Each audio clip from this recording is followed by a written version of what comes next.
आजर सुनादाम है परिवर्तन। सुनादाम को नहीं यही समय बजार रे बेस अस्थिरता देखा मिली। केबे दाम कमुची तो केबे हठात बढ़ी जाउची।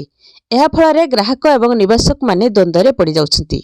विशेषकर विवाह ऋतु निकटर आसुथिबारु अनेक परिवार प्रश्न करुछंती जे 10 ग्राम सुनार दाम 70,000 टंका को खसिबो ना एहा आहुरी बढ़िबो। तेबे आसंतु देखिबा आज आपणक सहर रे केते रहिछि सुना दाम। डॉलर मजबूत हेले खसिबो सुना। बजार विशेषज्ञ कहवा अनुसार सुना दाम उपरे चाप पड़िबार एक बड़ प्रमुख कारण होउछि जे अमेरिकीय अर्थनीति।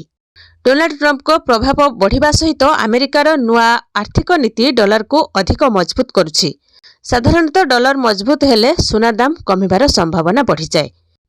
तो बजार विशेषज्ञ मतरे जदि अंतर्जातीय बजार रे सुना मुख्य सपोर्ट लेवल भांगे तेबे भारत रे 10 ग्राम सुनार दाम 70,000 टंका किंबा ताठारु अधिक कम होई पारे। एहा सहित जदि डॉलर तुलना रे टंका मजबूत हुए तेबे सुना आहुरी सस्ता हेबार संभावना रहिछि। तथापि विशेषज्ञ माने कहउछंती जे सुना दाम हठात बहुत तळकु खसिबार संभावना कम। आगामी किछि दिन धरि दाम रे ह्रास वृद्धि जारी रहिबो एवं दर ह्रास धीरे धीरे हेबो।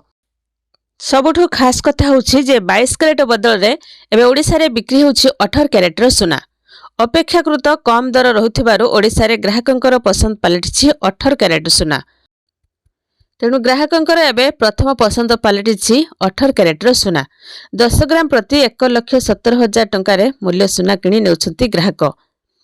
तेबे 24 कैरेटर सुनार मूल्य 10 ग्राम प्रति 1,66,000, 22 कैरेटर सुनार मूल्य 10 ग्राम प्रति 1,83,000 एवं 18 कैरेटर सुनार मूल्य 10 ग्राम प्रति 1,70,000 टंका। तेबे 22 कैरेट किंबा 24 कैरेटर पई ग्राहकों को जतिक टंका खर्च करबाकू पड़िबो ताठू 18 कैरेटर सुना पई कम टंका खर्च करबाकू पड़िबो। तेबे नुआ पीढ़ीर युवती माने ऑफिस एवं पार्टी पई 18 कैरेटर हल्का एवं स्टाइल्स गहना को अधिक गुरुत्व देउछंती। आगामी विवाह ऋतु रे 18 कैरेटर सुना बजार एक बड़ परिवर्तन आनिबाकू जाउथिबा ग्राहक माने कहउछंती।